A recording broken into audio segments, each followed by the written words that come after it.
자, 지난 금요 성령 집회 때는 이제 항상 기뻐해요, 쉬지 말고 기도해요, 범사에 감사해요라는 그 구절이 너무나 강력해서 그동안 우리가 주의 깊게 보지 않았던 바울이 데살로니가 전서의 마지막 결론으로 강조하고 싶었던 것이 무엇이었는지를 살펴보았습니다.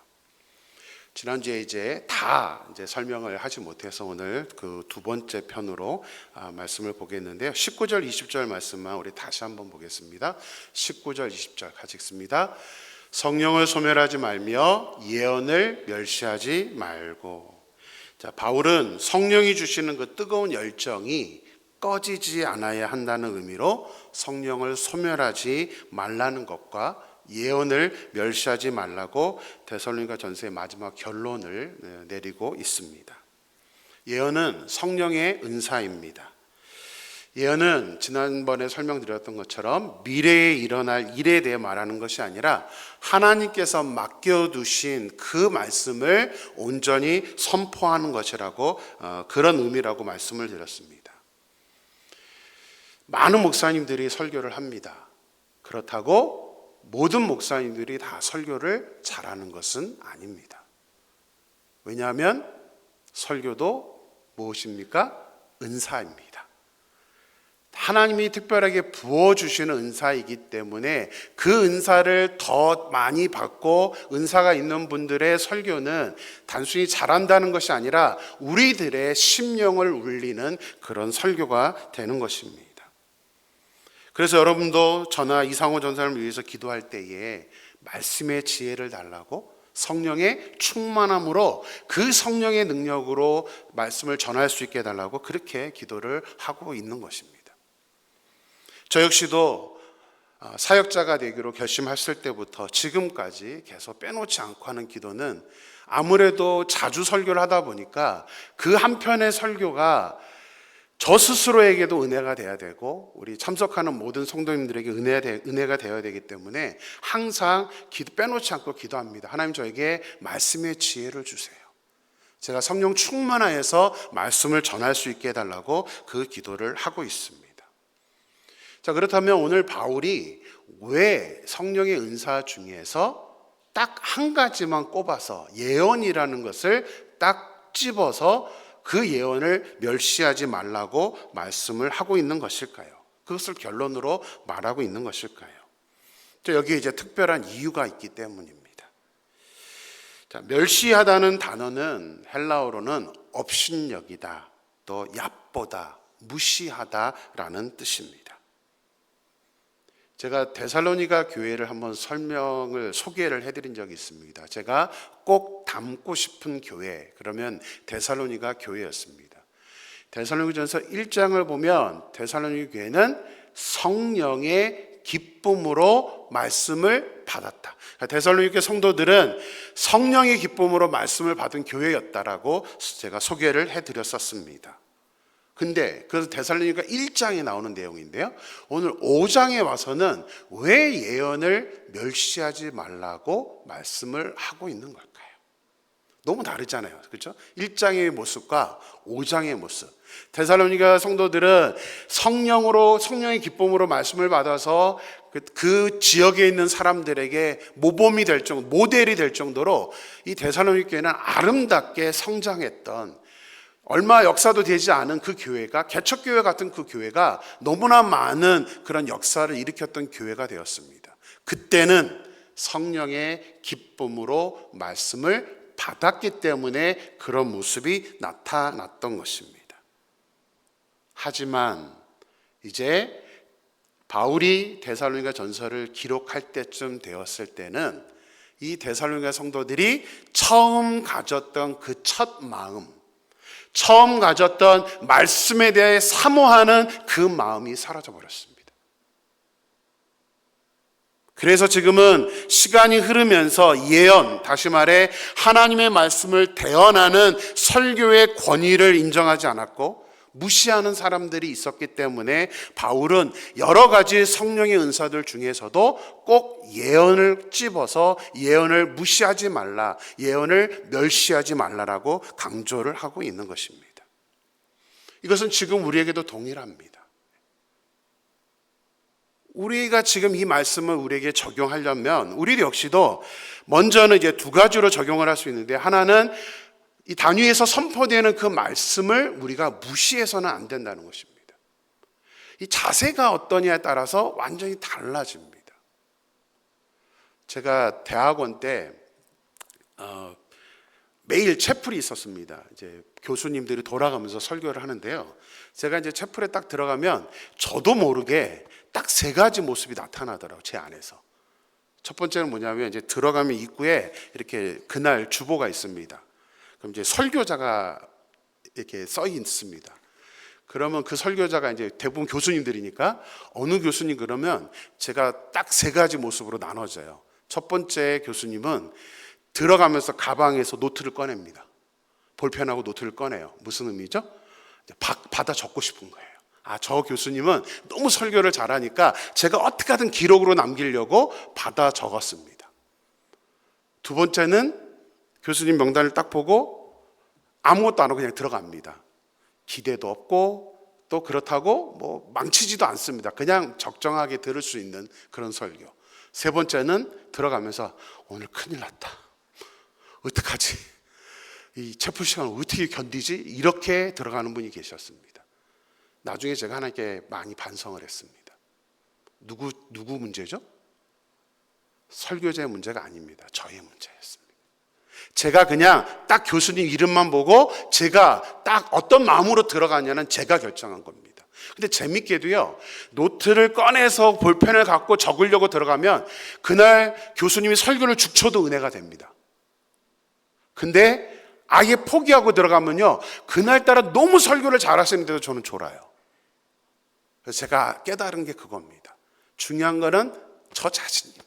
내가 어떠한 말씀으로 어떠한 권위를 인정하고 들어가느냐에 따라서, 나의 태도에 따라서 그 말씀이 나에게 영향을 주기도 하지만 영향을 못 주기도 한다는 사실을 대학원 때 절절히 깨닫게 되었습니다.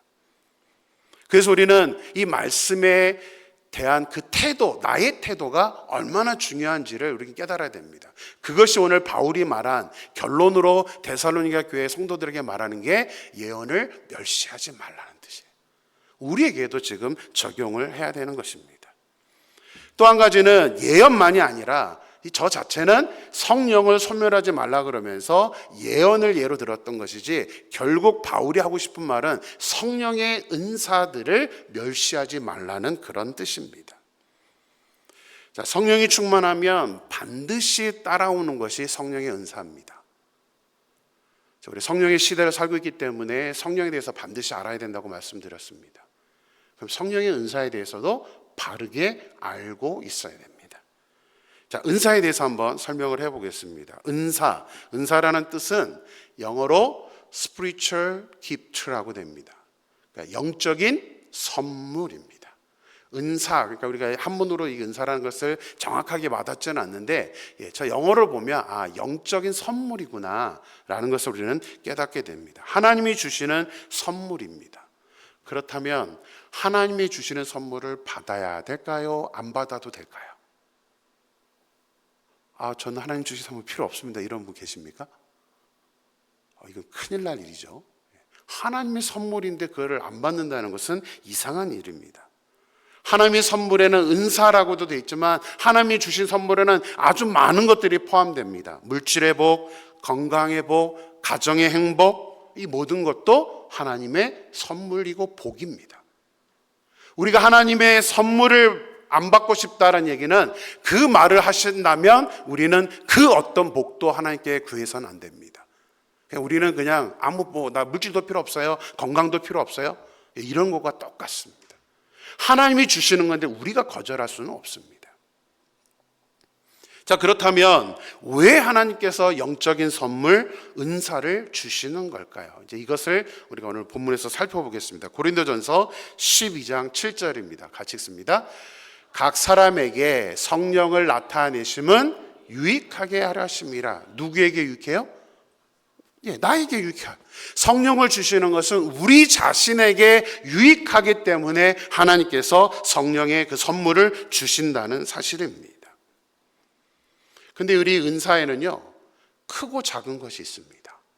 하나님이 주시는 거고 우리에게 유익한데 그 유익의 정도가 다릅니다. 그래서 성경은 이거를 크다, 선물이기 때문에 크다, 작다로 이게 구분이 됩니다. 고린도전서 12장 28절에 보면 설명이 되어 있습니다. 우리 그 구절도 같이 읽습니다. 시작.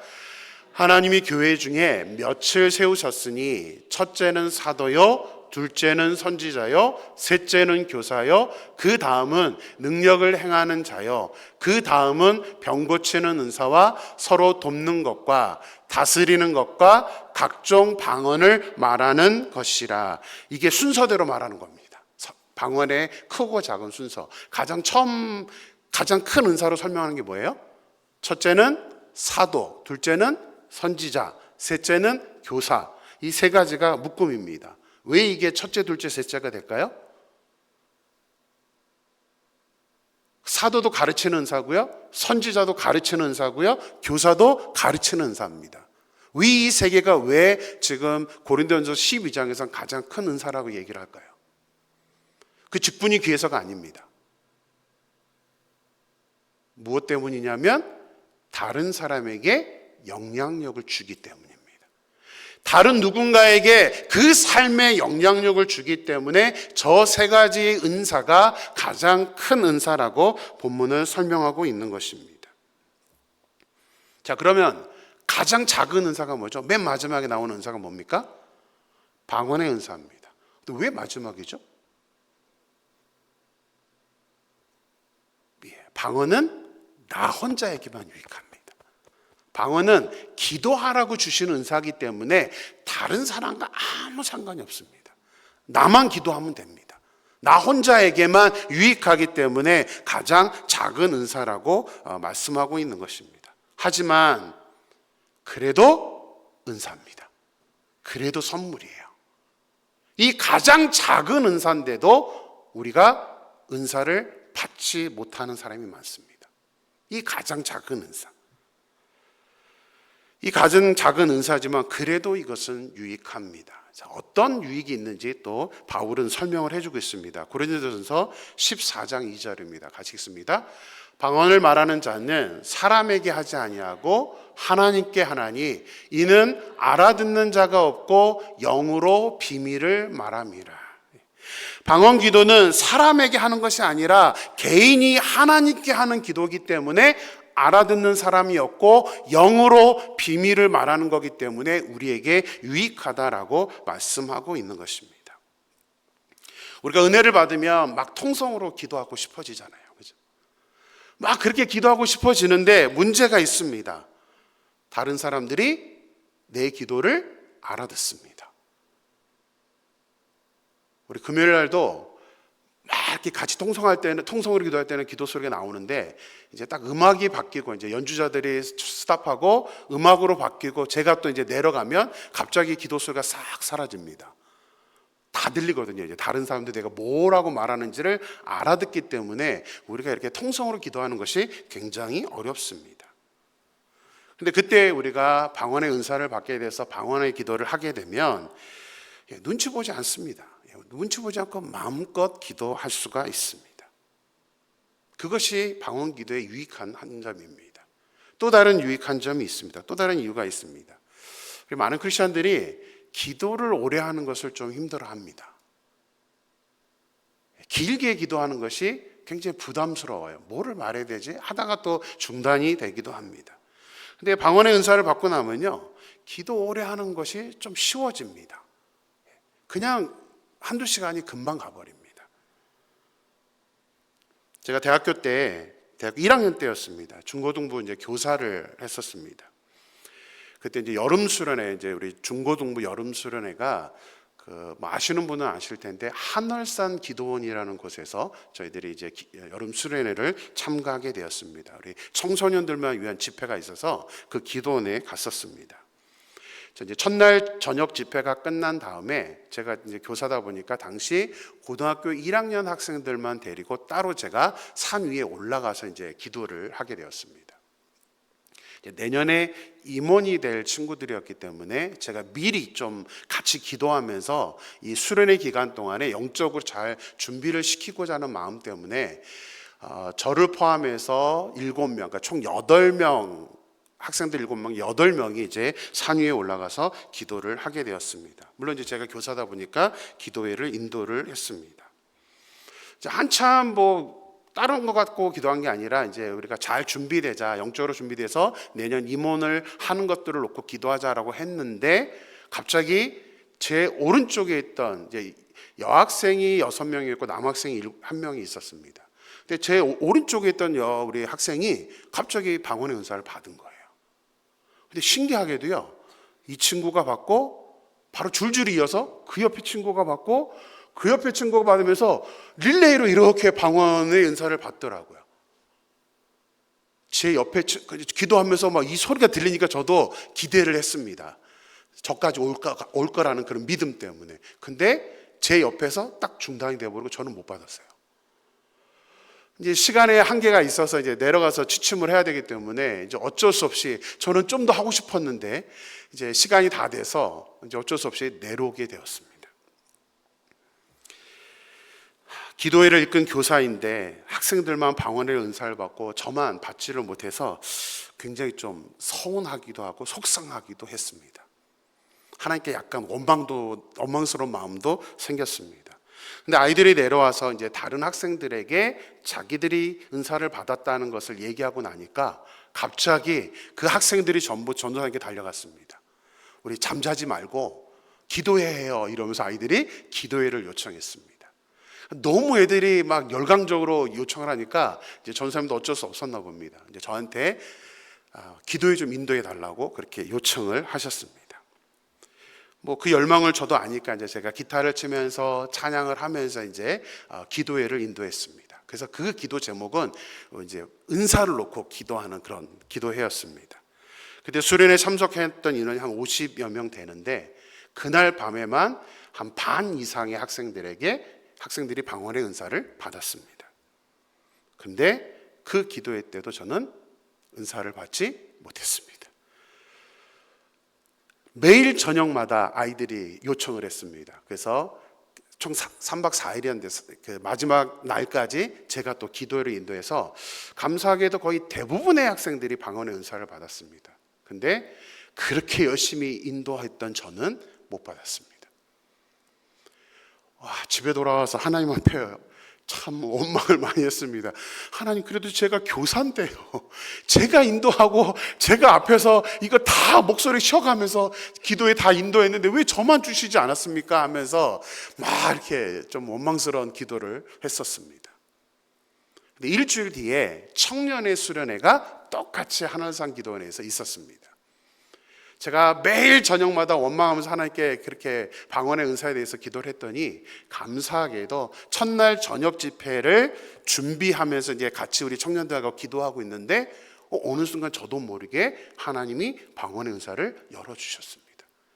그래서 그날 그 집회 동안에 너무나 감사하게 이제 기도를 하고 그렇게 수련회를 보냈던 기억이 납니다. 근데 수련회가 끝나고 나서부터는 이제 교회에 놀라운 일들이 일어나기 시작했습니다. 방언의 은사를 받았던 중고등부 학생들, 저 청년들이 누가 시킨 것도 아닌데 저녁마다, 방학 때니까 저녁마다 교회 오는 거예요. 저녁마다 교회 와서 2-3시간씩 기도하고 갑니다. 저 역시도 한 10분 기도했던 것 같은데 2-3시간이 흘러버렸습니다. 얼마나 그게 기도하고 싶었던지 그 기도의 열정이 저희로 하여금 그렇게 기도의 자리에 나오게 했던 것입니다. 그것뿐만이 아닙니다. 처음 성령 집회 때 제가 이사야 61장으로 성령이 임하면 나타나는 모습에 대해서 설교를 했었습니다. 첫 모습이 뭐냐면 복음을 전하고 싶어 한다고 했습니다. 학생들이 저녁마다 와서 기도만 하는 것이 아니라 얼마나 성령의 뜨거움이 있었는지 이제 가서 막 전도를 하기 시작했습니다. 그때 저희 교회가 이제 어른들은 대략 한 250에서 300명 출석을 했고 청소년부, 우리 중고등부는 50명 정도 출석을 했던 그런 교회였습니다.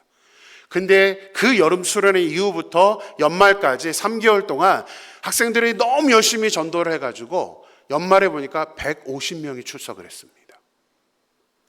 전도에 막 열정들이 일어나서 이렇게 막 자리가 채워지는 그 은혜가 넘쳐났던 것입니다. 주일을 당시에 저희 교회 주일 일부 예배는 중고등부 학생들만 드리는 예배였습니다. 그런데 찬양대가 50명이 섰습니다. 제가 그때 찬양대 지휘자였는데 50명의 학생들을 데리고 찬양 인도를 그렇게 했었습니다. 그리고 그때 당시에는 합창대회가 좀 많이 열렸었습니다. 저희 동네에서, 저희 지역에서는. 근데 제가 학생들을 데리고 합창대회에 참가를 했습니다.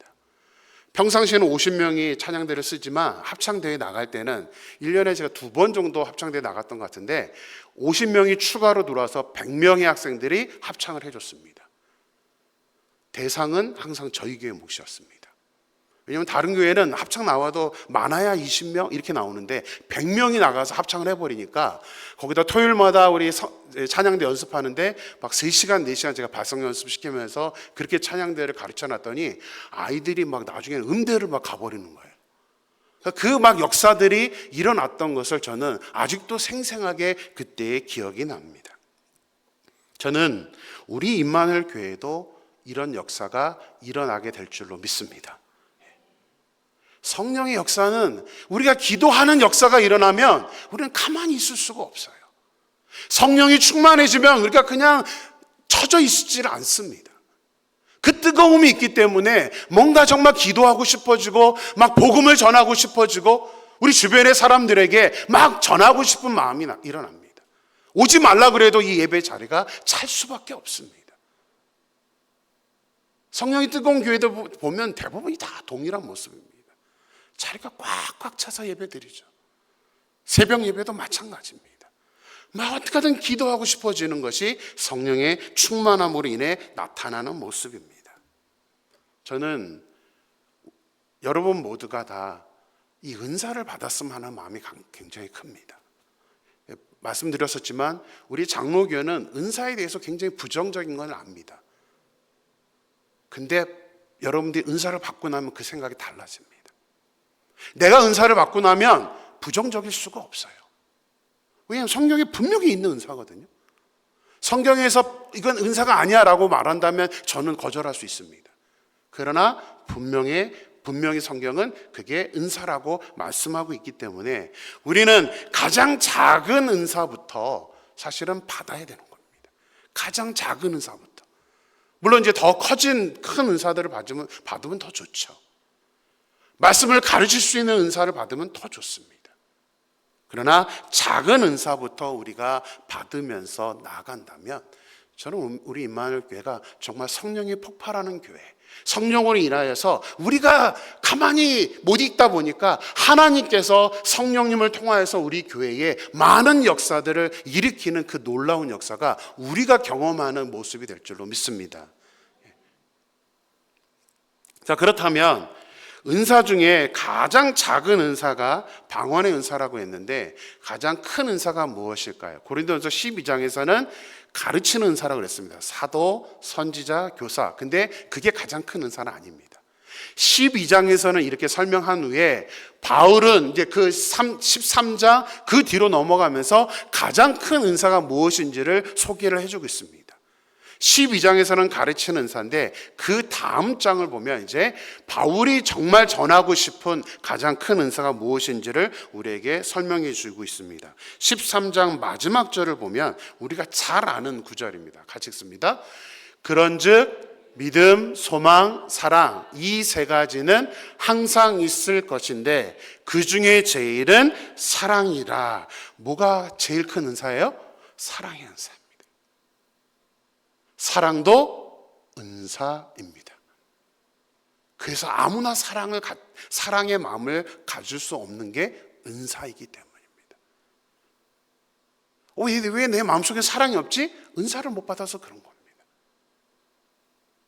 은사를 받으면 가장 좋은 가장 큰 은사인 사랑의 은사를 우리는 받아야 됩니다. 이것도 하나님의 선물입니다. 우리 기독교에게 있어서 가장 중요한 것은 우리 믿음이라고 생각합니다. 근데 오늘 본문 우리 너무나 잘 알고 있죠. 믿음, 소망, 사랑 이 세 가지를 얘기하면서도 그 중에 제일이 뭐라고요? 사랑이라는 겁니다. 왜 그렇죠? 똑같은 원리입니다. 똑같은 원리입니다. 어떤 똑같은 원리요? 믿음은 나만 믿으면 돼요. 나만 좋으면 됩니다. 그죠? 소망도 누구만 좋으면 돼요? 나만 좋으면 돼요. 나는 소망해, 나는 하나님을 희망해, 그 마음만 우리가 갖고 있으면 됩니다. 사랑은요, 나 혼자 됩니까? 안 됩니다. 물론 이제 자기만 사랑하는, 그죠? 자기를 사랑하는 셀피시는 가능하죠. 하지만 사랑은 반드시 누가 필요합니까? 대상이 필요합니다. 상대방이. 나 혼자 사랑하는 걸로 끝나지 않기 때문에 하나님께서 믿음, 소망, 사랑 중에 제일이 사랑이라고 하는 이유는 우리가 나 혼자만의 믿음의 모습으로가 아니라 은사를 받아서 다른 사람을 사랑할 수 있느냐로 결정이 되기 때문에 사랑의 은사를 가장 큰 은사라고 말씀하고 있는 것입니다. 다른 사람과의 관계에서 드러나는 것이 사랑입니다. 그래서 특별히 은사로 받아야만 우리가 정말 하나님이 말씀하시는 그 사랑을 소유한 그 은사를 받은 사람이 되는 것입니다. 자, 그렇다면 어떻게 우리가 영적으로 우리에게 유익한 은사를 받을 수 있겠습니까? 이것도 성경에서 정확하게 설명을 해주고 있습니다. 고린도전서 12장 31절 말씀을 같이 보겠습니다. 같이 읽습니다. 너희는 더욱 큰 은사를 사모하라. 내가 또한 가장 좋은 길을 너희에게 보이리라. 뭐 하라고요? 사모하라. 그죠? 어떤 은사를요? 더 큰 은사를 사모하라. 내가 또한 가장 좋은 길을 너희에게 보이리라. 우리 갈라디아에서 오늘 읽은 본문에서도 뭐라 그러죠? 좋은 것을 우리에게 주시겠다라고 말씀하셨습니다. 그러니까 좋은 것은 바로 성령의 은사입니다. 어떻게 더 좋은 것을 원합니까? 더 큰 은사를 우리가 사모한다면, 그래서 가장 작은 은사인 방언도 우리가 사모한다. 그 말은 뭐냐면 기도하라는 것입니다. 작은 은사부터 우리가 달라고, 하나님께 은사를 달라고, 선물을 달라고 기도하면서 우리가 반드시 기도해야 되는 것은 하나님 저에게 사랑의 은사를 주십시오. 가장 큰 은사를 저에게 허락해 달라고 기도해야만 그 은사를, 그 선물을 우리에게 주신다는 사실입니다. 안타깝게도 요즘 시대는 성령의 은사가 잘 나타나지 않습니다. 제가 고등학교 때, 또 대학교 때, 청년 때는 아까 제가 소개해드렸던 것처럼 저희 학생들, 중고등부 학생들, 심지어는 저는 제가 교사로 사역했을 때 우리 유초등부 아이들도 성령의 은사를 받은 친구들이 많습니다. 방언들 막 하고요, 아이들이. 그때는 이 방언의 은사가 아주 잘 나타났습니다. 근데 지금은 잘 안 나타납니다. 방언을 할 줄 아는 사람이 또 다른 은사들 더 나가서 이제는 갈수록 사랑이 식어져 가는 시대를 살고 있죠. 사랑의 은사도 안 나타납니다. 왜냐하면 작은 은사도 안 나타나는데 큰 은사가 안 나타나는 겁니다. 그래서 갈수록 이기주의적이고, 갈수록 사람들이 냉랭해지고, 갈수록 하나님의 기쁨이 되지 못하는 모습을 보이는 겁니다. 과거에는 교회에 분열이 많이 안 일어났습니다. 요즘은 분열도 자주 일어나죠. 왜 그럴까요? 은사가 없기 때문입니다. 은사가 없기 때문에 그냥 교회만 다니지 은사가 나타나지 않고, 기도함으로 성령의 은사가 나타나지 않기 때문에 우리 안에는 문제들이 너무 많이 일어나는 겁니다. 이것은 제 말이 아닙니다. 성경에 기록되어 있고 마지막 때의 모습으로 우리에게 경고하는 모습이 기록되어 있습니다. 디모데후서 3장 1절에서 5절입니다. 같이 읽겠습니다. 너는 이것을 알라. 말세에 고통하는 때가 이르러 사람들이 자기를 사랑하며 돈을 사랑하며 자랑하며 교만하며 비방하며 부모를 거역하며 감사하지 아니하며 거룩하지 아니하며 무정하며 원통함을 풀지 아니하며 모함하며 절제하지 못하며 사나우며 선한 것을 좋아하지 아니하며 배신하며 조급하며 자만하며 쾌락을 사랑하기를 하나님 사랑하는 것보다 더하며 경건의 모양은 있으나 경건의 능력은 부인하니 이 같은 자들에게서 내가 돌아서라. 이것이 하나님이 예언해 놓으신 현 시대에 일어나는 모습입니다. 갈수록 사람들은 자기를 사랑해요. 돈을 사랑합니다. 교만하고 비방하죠. 감사하지 않습니다. 거룩하지 않습니다. 무정합니다. 정이 없습니다. 한번 원통하면 풀 생각을 안 합니다. 한번 나에게 잘못된 사람은 절대로 용서를 하지 않습니다. 갈수록 사람들은 사나워집니다. 선한 것을 좋아하지 않습니다. 배신하죠. 조급합니다. 자만합니다. 자기가 가장 잘났다고 생각을 합니다. 저는 저 마지막 말이 제일 무섭습니다. 경건의 모양은 있으나 교회에 출석은 하는데 경건의 능력은 부인한대요. 성령님의 그 역사하심을 무시해버립니다. 성령님을 인정하지 않습니다. 그냥 형식적으로 교회만 나올 뿐입니다. 우리 이민교회 그 모습이 너무 많잖아요. 소셜적인 관계를 하기 위해서 오는 분들이 많습니다. 그러니까 경건의 모양은 있습니다. 교회 나오면서 믿음 생활을 하는 것처럼 보입니다. 그러나 아무런 경건의 능력을 사모하지 않습니다. 기도하지 않습니다. 성령을 달라고, 성령의 은사를 달라고 기도하지 않기 때문에 성령의 은사가 나타나지 않는 거예요.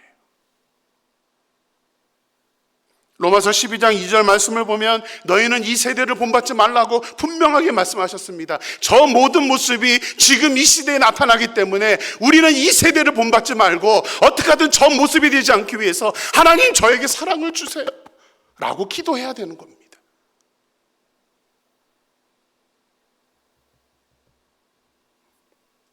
전 우리 임마누엘 교회가 앞으로 올 2025년 그 이후로 우리 이 성령 집회를 통해서 저는 이 성령의 은사들이 나타나는 교회가 되기를 소망합니다. 기도해야 돼요. 우리 같이 기도했으면 좋겠어요. 오늘부터 우리가 이제 그런 기도를 같이 했으면 좋겠습니다. 하나님의 성령의 은사들이 여러 개 있습니다. 하나님, 저 가장 작은 것부터 받기 원해요. 그리고 점점점 큰 은사를 받기를 원합니다. 그리고 마지막 골은 뭐예요? 하나님, 저에게 사랑의 은사를 주세요. 다른 사람을 사랑할 수 있는 마음을 저에게 허락해 주세요. 다른 사람을 용서할 수 있는 마음을 저에게 허락해 주세요. 우리 시간 같이 한번 우리 결단의 찬양을 부르면서 하나님께 우리 간절한 마음으로 그렇게 기도하기를 원합니다. 하나님, 제 안에 성령의 충만함을 허락하셔서 저는 못합니다. 우리는 못해요. 우리는 인간적으로 우리의 연약함을 너무 잘 알기 때문에 나는 할 수가 없습니다. 그래서 성령이 필요하고 성령의 은사가 필요한 것입니다. 우리 성령에 임하소서라는 찬양을 드리면서 오늘 이 저녁에는 하나님 저에게 은사를 내려주세요. 성령의 충만함으로 말미암아 저에게 은사가 나타나게 도와주세요. 우리 그렇게 찬양하며 기도할 수 있게 되기를 소망합니다.